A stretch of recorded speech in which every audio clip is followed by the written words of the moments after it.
सती के पिता का नाम है दक्ष। क्या नाम है? दक्ष। अब यहां दर्शन करिए, ब्रह्मा जी ने दक्ष के साथ कई लोगों को प्रजापति बनाया। क्या बनाया? प्रजापति, जो जिनका काम है संसार में सृष्टि का विस्तार हो, जो सृष्टि का विस्तार करें, उनका नाम प्रजापति। तो ब्रह्मा जी ने कई लोगों को प्रजापति बनाया, उसमें एक दक्ष भी थे। देखा विधि विचार सब लायक, पहले तो प्रजापति बनाया। जैसे अभी इलेक्शन जब होता है भारत में, लोकसभा का अथवा विधानसभा का, तो आप देखते होंगे विधानसभा में जितने विधायक जीत कर पहुंचते हैं, उन्हीं विधायकों में से एक विधायक को विधानसभा का अध्यक्ष बनाया जाता है। उसी प्रकार लोकसभा के स्पीकर बनाए जाते हैं, जितने सांसद जीते रहते हैं। तो पहले तो ब्रह्मा जी ने दक्ष को प्रजापति बनाया, बहुत सारे प्रजापति बने, और थोड़े देर बाद उन सभी प्रजापतियों में दक्ष को उन सभी प्रजापतियों का राजा बना दिया। दक्ष ही कीन्ह प्रजापति नायक। अब जैसे बड़ा पोस्ट प्राप्त हुआ, देखिए अधिकार मिलने के बाद एक वस्तु का आगमन और होता है, उसका नाम मालूम है क्या है? हाँ, क्या बोले? अहंकार, अभिमान। क्या आता है? पहले जो ऐसे दुबक के रहता है ना, और जहां पोस्ट मिला तुरंत तन जात है, कहो अभिमान। और बुरा न मानिएगा, अधिकार प्राप्त होने के बाद अभिमान हो गया, इसका केवल एक अर्थ है कि हम उस अधिकार के अधिकारी नहीं हैं, हमारी पात्रता नहीं है वो। इससे बचने का क्या उपाय है? गोस्वामी जी तो बहुत कड़वा लिख दिए। गोस्वामी जी तो घोषणा कर दिए, संसार में ऐसा कोई जन्मा ही नहीं है जिसको अधिकार प्राप्त होने के बाद मद न हो जाए। नहीं को वस जन्मा जग माही, प्रभुता पाई जाहि मद नाही। लेकिन हम आपसे एक निवेदन करना चाहते हैं,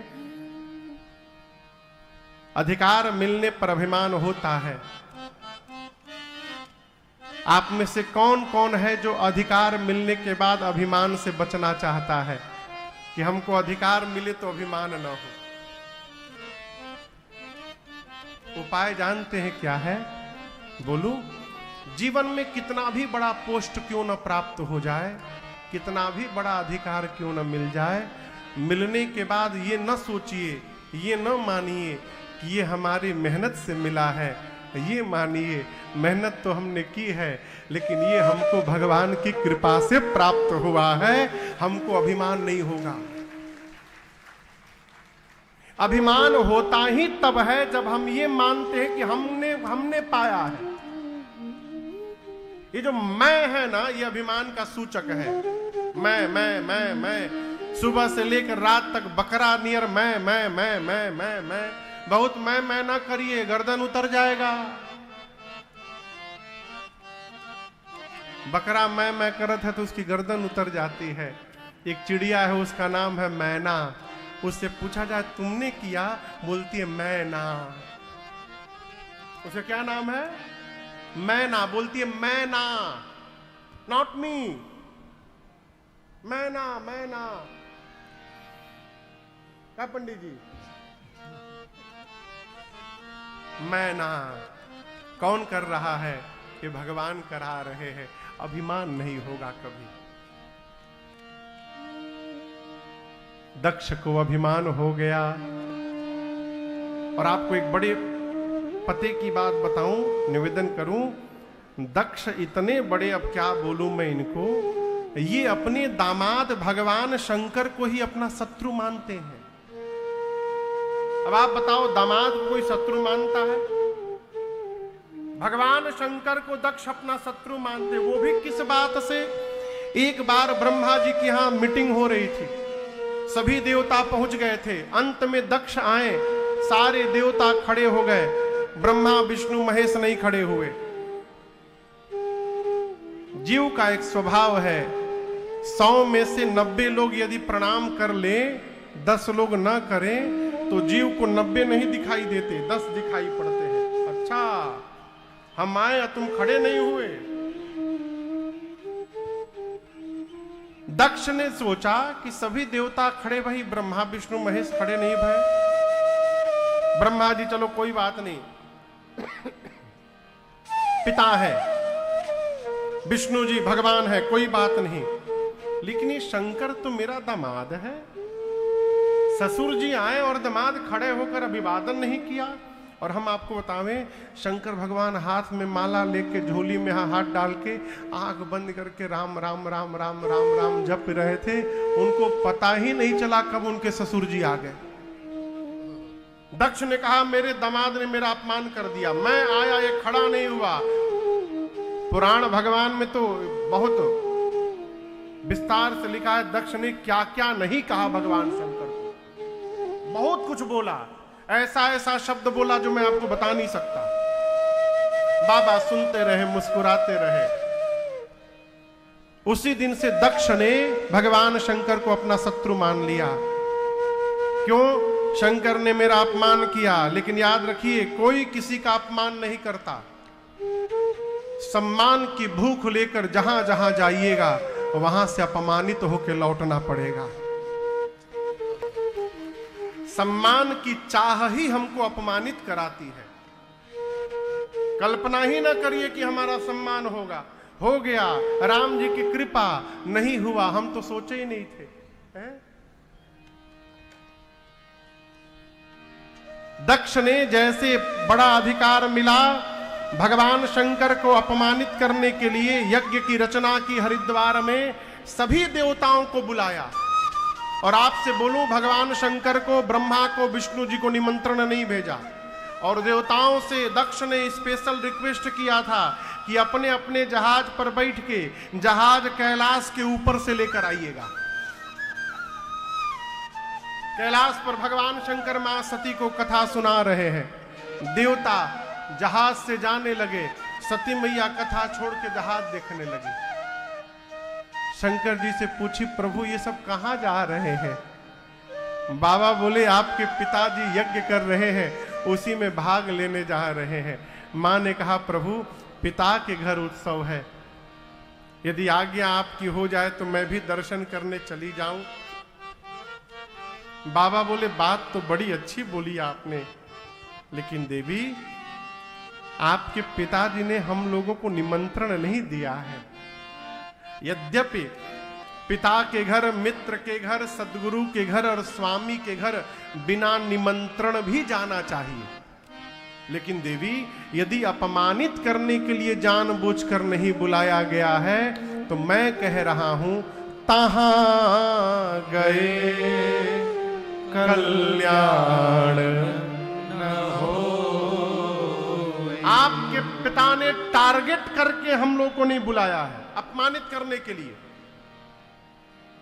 यदि आप जाएंगे तो कल्याण नहीं होगा। सती मैया फिर नहीं मानी। बाबा समझाएं, मां नहीं जब मानी तो अपने मुख्य गणों को साथ में लगाकर भगवान शंकर ने सती मैया को विदा कर दिया है? सती मैया पिता के घर गई। आप कल्पना करिए, आज भी बूढ़ी माई, 80 साल की बूढ़ी माई क्यों ना हो, घुटने में दर्द, कमर में दर्द, पीठ में दर्द, और जब मैके जाने की बारी आती है सारा दर्द छू मंतर। फिर जो मुख पर प्रसन्नता होती है, तो माइयों को लगा दिए फोटो में, मुख में जो प्रसन्नता होती है आप उसकी कल्पना नहीं कर सकते। उसी आनंद के साथ, अरे पिता भवन जब गई भवानी, पिता भवन जब गई भवानी, दक्ष त्रास काहुन सन मानी, दक्ष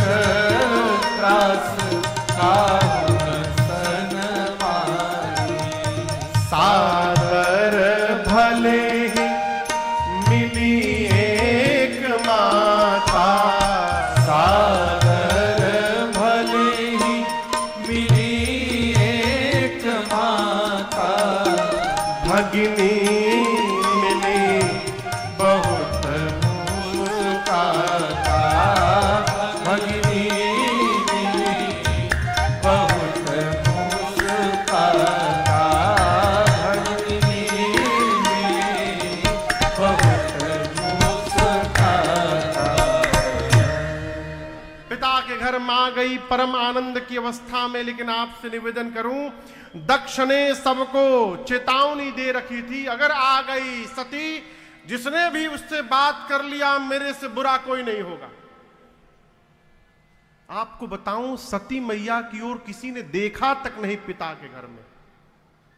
बेटी घर में आए और कोई देख नहीं रहा है, लेकिन आपको बताऊं, और किसी की दृष्टि पड़े चाहे ना पड़े, मां की दृष्टि अवश्य पड़ती है। गोस्वामी जी कहते हैं, कौन मिला? सादर भले ही मिली एक माता, केवल एक मैया मिली, वो भी कैसे मिली? आदर पूर्वक मिली, सादर।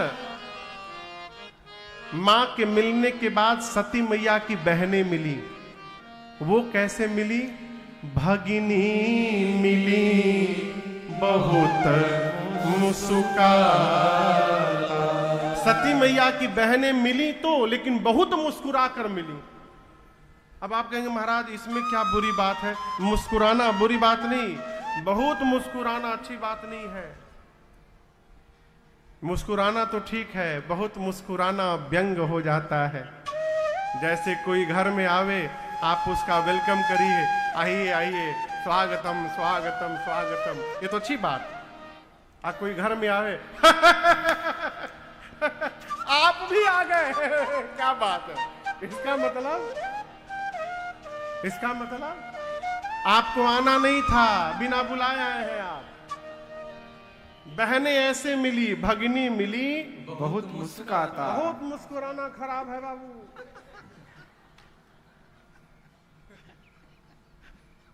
मुस्कुराना चाहिए, बहुत नहीं मुस्कुराना चाहिए। सती मैया अपनी मां से बोली, मां मैं यज्ञ मंडप की परिक्रमा लगाना चाहती हूं। सती मैया गई यज्ञ स्थल पर, मंडप की मां ने परिक्रमा लगाई। परिक्रमा लगाते मां की दृष्टि पड़ी मंडप के मध्य में, देखा सभी देवताओं का आवाहन होकर उनको स्थान दिया गया है मंडप में, और रुद्र के लिए एक भी स्थान नहीं। पिता के घर में अपने पति का अपमान मेरी मां सती बर्दाश्त नहीं कर पाई। मां का पूरा शरीर क्रोध में भड़क उठा।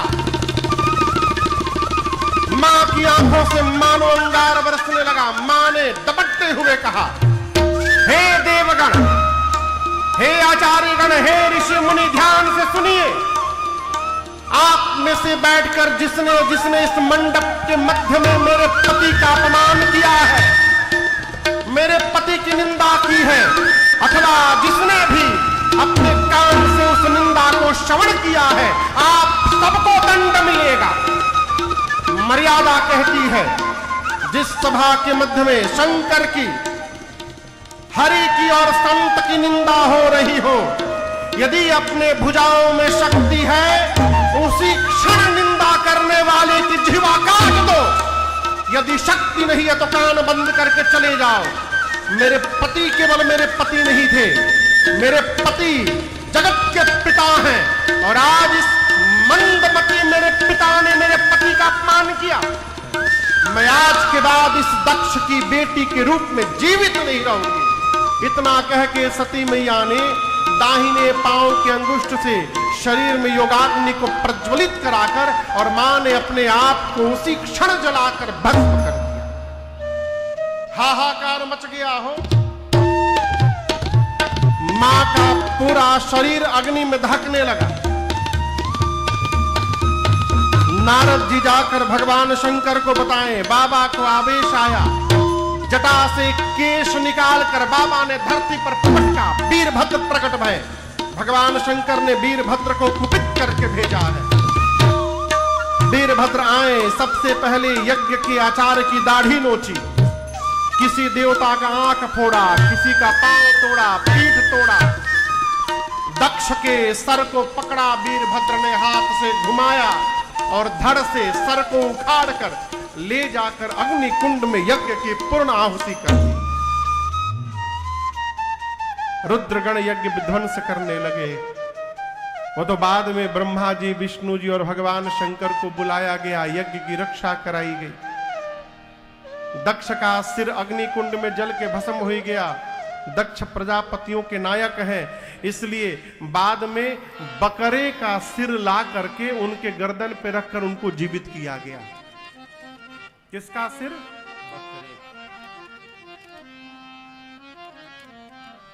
इधर सती मैया मरने से ठीक पहले, प्राण निकलने से पहले, सती मरत हरिसन बर मांगा।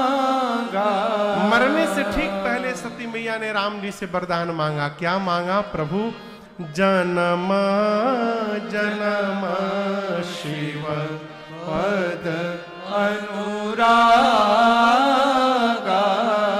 सती मैया ने कहा, नाथ एक वरदान दीजिए, अगले जन्म में भी मैं बाबा के ही चरणों की दासी बनूं। राम जी बोले तथास्तु। और इसी वरदान के कारण ए जिते ही कारण ही मगिरी गृह जाए, तेहि कारण ही मगिरी गृह जाए। मैया जनमी पार्वती तन पाए, जनमी पार्वती तन पाए। सोहा शैल गिरिजा गृह आए, सोहा शैल गिरिजा गृह आए। जन जनु राम भगति के आए, जिन जनु राम भगति के आए,